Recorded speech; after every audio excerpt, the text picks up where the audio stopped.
आज की कहानी जल पड़ी। यह कहानी तब शुरू हुई जब एक मछुआरा नदी किनारे बैठा मछली पकड़ रहा था। जब उसने कांटा बाहर खींचा तो देखा एक मछली की जगह एक अत्यंत सुंदर जल परी फंसी हुई है। उसने मछुआरे से कहा, तुम चाहो तो मुझसे शादी कर सकते हो, लेकिन एक शर्त है, पर तुम मेरे विषय में कभी किसी को कुछ भी नहीं कहोगे। यह सुनकर मछुआरा बहुत खुश हुआ। वह उसे अपने साथ ले आया। उसने एक कुटिया बना ली और वह सुंदरी के साथ एक साधारण स्त्री की तरह रहने लगी।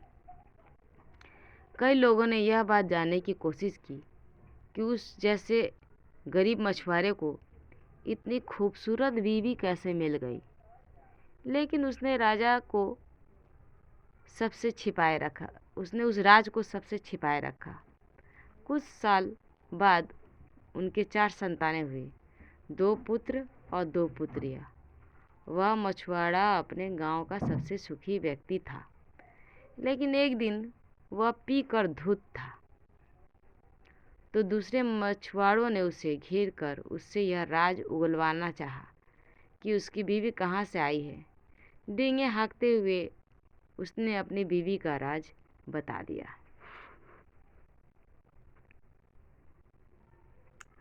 जैसे ही उसकी पत्नी ने यह बात सुनी, वह अपने पति को छोड़कर उस नदी में समा गई।